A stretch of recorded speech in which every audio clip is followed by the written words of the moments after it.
Hello learners, welcome to the platform provided by Odisha State Open University. Today in this session we will be discussing about group properties, roles, norms, status and cohesiveness of group.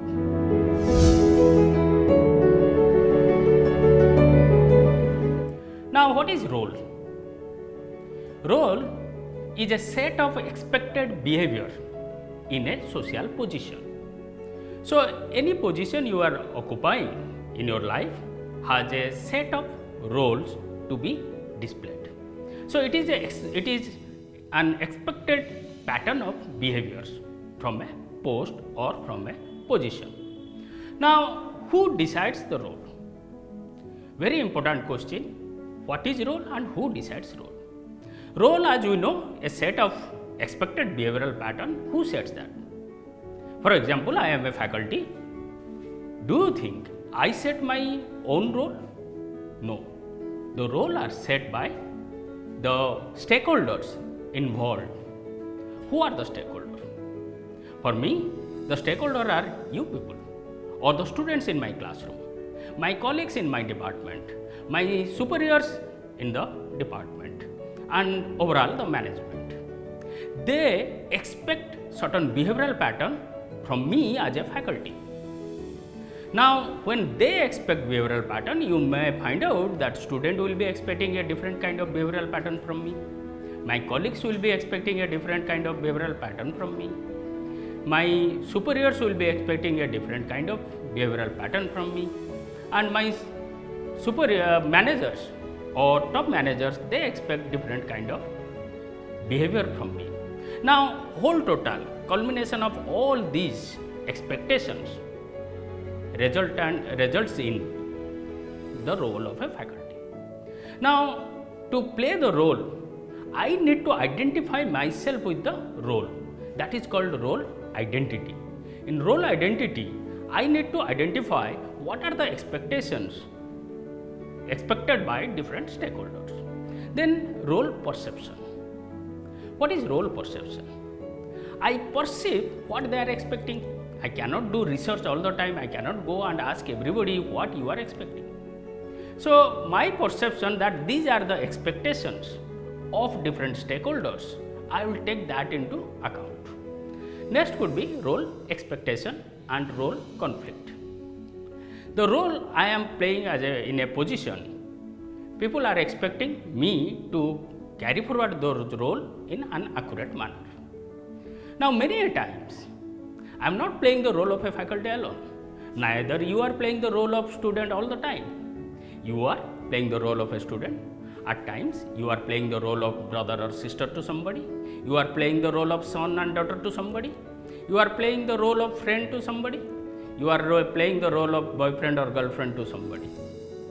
So, different role, different time you are playing. Let's say at the same time you are playing 2 or 3 different roles. For example, let me give my example. I am a faculty. I am supposed to handle a session in a fixed period of time. During that time, let's say somebody from my family is admitted into hospital. What they expect? Me as a son, me as a brother, me as a husband. They expect me to be in the hospital at the bedside. Am I right? At the same time, let's say a friend met with some problem and he needs some financial help from me. Which role shall I play? Shall I go to the classroom?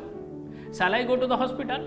Shall I go to my friend or give some money to him? These are the different kind of role I am playing. If at a particular time all the role demands, it will be difficult on my part to prioritize or sequencize the roles. Now, this is called role conflict. These are inter-role conflict. Different roles I am playing and there is a conflict. It could be intra-role conflict. Within the role, let's say I am playing the role of a faculty. Now, what is intra-role conflict?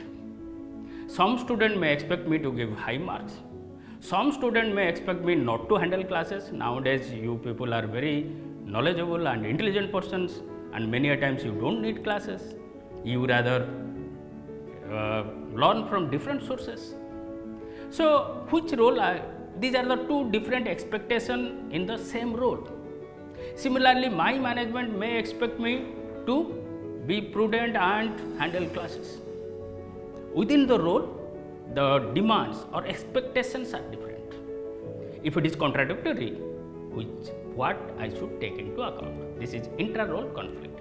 Similarly, in the organization or in the group, you will be playing different roles. Group members expect something from you.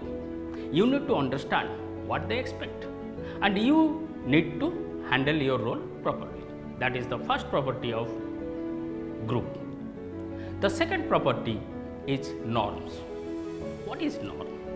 Norm is a set of rules, and for the proper functioning of the organization or the group, a set of rules has to be there.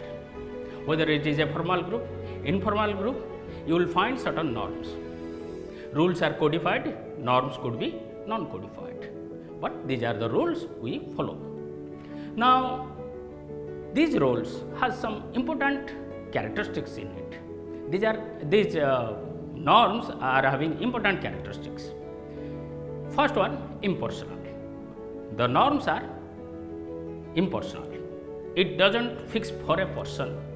It tries to make all the persons same in the group, so that there will be no difference among people. It could be regulating the behavior of members. So norms are very important. It will regulate the members' behavior, what they should do, what they should not do. It could be status biasness. Sometimes norms, certain groups you will find is having status biasness. A high status person may, if not following certain norms, may get rid of that without any punishment from the group. A low status person in the group may get punishment for not abiding to the rules. Now, since I have gone to status, let me discuss about status little bit more. We always talk about that in the society, in the community, there should be no class, no status. Status is ranking people in a group.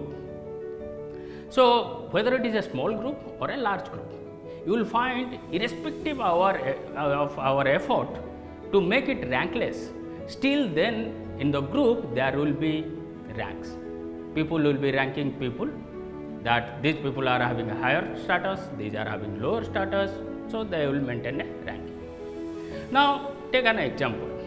Let's say you are the captain of the cricket team in your locality, you are playing, and you are providing bat, ball and everything. Now, the group has decided tomorrow 9:30 you will start the game. Anybody reaching after 9:30 will not be allowed to play the game. And fortunately or unfortunately, you are the person who reached at 10 o'clock. Do you expect the group will stop you playing the cricket match? Perhaps no. Let's say another member who is not having high social status in that group, your cricket group, he comes at 10 o'clock. Definitely group will take action against him.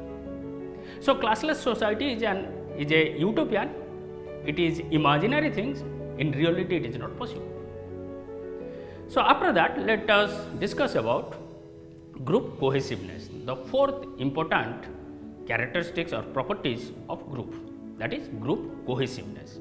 What do you mean by group cohesiveness? This is the relationship among the group members which unites them, binds them together. So group cohesiveness talks about the motivation among the group members to stay together, to fulfill, as you know, group are having certain objectives or a single objective. To fulfill that objective or objectives, group cohesiveness plays very important role. The more cohesive the group is, the performance will be better. That's why group cohesiveness is always considered as one of the important factors. Now, how to bring group cohesiveness? I am sure you are having answers for this question. Group, if the group is small, naturally group cohesiveness will be high. The larger the group, the cohesiveness may be less, because different people, different attitude, different objectives may be there in the group. Small group, share understanding, share goal to achieve at a share objective is easier. Now, if you make the group isolated, let's say I take all of you, 5% from your group to Himalaya and left you there without any communication, without any transportation facility, you are there. You will try to find out from top of Himalaya to, you have to come down to the human civilization or to the local area, and naturally there will be unity among yourself to do the things. So another, making group admission admission difficulty will lead to cohesiveness. I hope in this session we could able to understand group properties in a proper manner. Thank you.